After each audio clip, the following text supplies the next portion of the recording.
Hello children, Ravi Sai here. Welcome back to the 5th session of Literary Heritage of India, the 4th unit in the history section of your social science textbook for class 10. Dear children, in this session 2 we shall continue with the second topic, that is ancient Indian literature, wherein we shall discuss Gujarati literature and Tamil literature. Okay, first of all, let us start with the Gujarati literature. Dear children, writing of poetry in Gujarati, Gujarati में कविता लिखने की शुरुआत started with भक्ति literature of Narasimha Mehta. बच्चों आप कहोगे कि ये भक्ति लिटरेचर क्या है, तो बच्चों 15th एंड 16th सेंचुरी में एक मूवमेंट इंडिया में स्टार्ट हुई थी. That movement was known as bhakti movement. यस, भक्ति मूवमेंट के नाम से उसे जाना जाता था. और इस भक्ति मूवमेंट जो 15th और 16th सेंचुरी में शुरू हुई थी, उसमें उस टाइम में जो भी लिटरेचर कंपोज हुआ उसे भक्ति लिटरेचर कहा जाता है. यानी गुजराती लिटरेचर की शुरुआत भक्ति लिटरेचर से शुरू हुई, राइट. और उसके शुरुआत के पहले कवि कौन थे? कवि Narsinh Mehta, right. The period from Narsinh Mehta to Dayaram is considered to be medieval, right. ये एंशियंट पीरियड नहीं कहा जाएगा बच्चों, समझ लो. ओके, ये मिडेवल पीरियड कहा जाता था क्योंकि ये 15th-16th सेंचुरी की बात चल रही है. नरसिंह मेहता जो पहले कवि थे, उनसे लेकर दयाराम तक जो टाइम पीरियड है उसे मिडेवल पीरियड कहा जाता है. Couplets of Mirabai and Pritam, Chappas of Akho and Shamal Bhatt, narrations of Premanand and Bhalan, Garbis of Dayaram, etc. enriched the poetry of medieval era, right.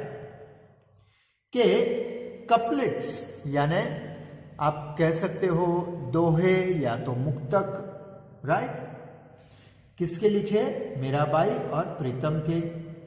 छप्पास किसके famous थे? अखो और शामल भट्ट के. और नरेशंस यानी आख्यान भी गुजराती में उसे कहते हैं, तो किसके? प्रेमानंद और भालन के. और गरबी दयाराम के. ओके, इन वर्क्स में मिडीवल ईरा की जो गुजराती पोएट्री थी बच्चों, उसे एनरिच किया, उसे समृद्ध किया. आफ्टर द पोएट दयाराम, देखो ये दयाराम का जो पीरियड था वो खत्म हुआ, मिडीवल पीरियड खत्म हुआ. उसके बाद कौन सा पीरियड शुरू होगा? Modern age, right. After the poet Dayaram, modern Gujarati literature started with Narmad and Dalpat Ram. देखो बच्चों, अगर आपसे पूछा जाए कि मिडेवल टाइम पीरियड के पहले कवि कौन से थे, तो आपका जवाब होना चाहिए नरसिंह मेहता. और modern Gujarati literature, modern times के पहले कवि कौन से थे, तो उनका नाम आएगा नर्मद, राइट. याद रहेगा. ओके, तो इन पोएट्स ने गुजराती लिटरेचर को समृद्ध किया था. In modern times Gujarati poetry was enriched by Balwantrai Thakor, Narsinh Rao, Bholanath Divetia, Kavi Kalapi, Balashankar, Sundaram, Umashankar Joshi, etcetera.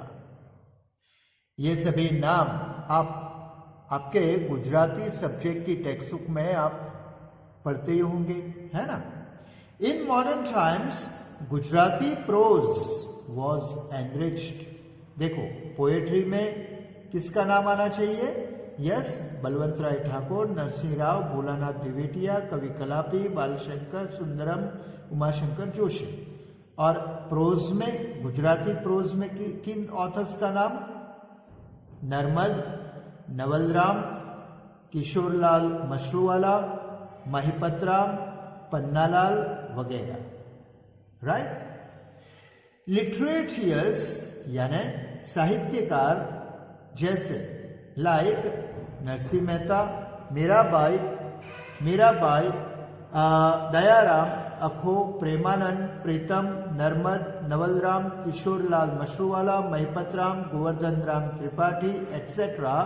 contributed to the development of Gujarati literature. Children, after the Gujarati literature, now let's come to the Tamil literature of ancient India.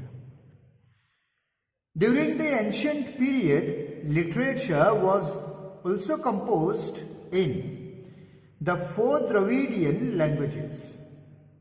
अब ये 4 Dravidian languages कौन सी है बच्चों? पहले भी हम discuss करके गए हैं। यस, तमिल, तेलुगु, कन्नड़ और Malayalam, right. Tamil, the language spoken in Tamil Nadu, Telugu in Andhra Pradesh और Telangana, Kannada in Karnataka and Malayalam in Kerala, right? These Dravidian languages had progressed around 1st century BC, right? Among them, Tamil is the most ancient Dravidian language. आपको अगर ये पूछा गया कि सबसे पुरानी Dravidian language किसे कहा जाता है, तो Tamil, right. From 4th century BC to 6th century AD, that is in a period of 1000 years, a body of scholars was constituted in South India, South Indian state of Pandya rulers, which was known as Sangama University, right? Thus, Sangama was a body of scholars. Up. During this period, 3 literary gatherings or Sangamas were held. अब आप कहोगे कि but sir ये Sangma, now what is this 3 literary gatherings, this and that.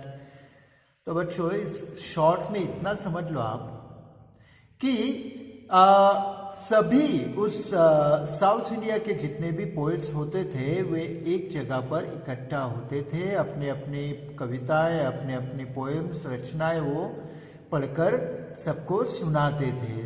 that gathering was called Sangama, right here? See, during this period 3 literary gatherings or Sangamas were held in which many sages and poets recited their compositions, right?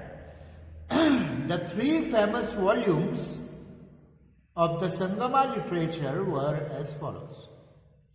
जो 3 gatherings हुई थी ना, तो देखो पहला था एट्टू ठोके, हाँ तमिल वर्ड है बच्चों, which means collection of 8 poems, right?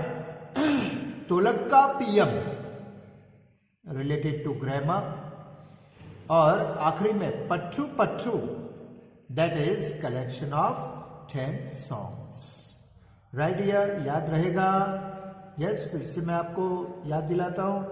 एट्टू ठोकोए, that is collection of 8 poems, है ना। याद रखने के लिए कुछ हिंट्स दो आपको, क्योंकि 1 मार्क के में मोस्ट टाइम क्वेश्चन है ये।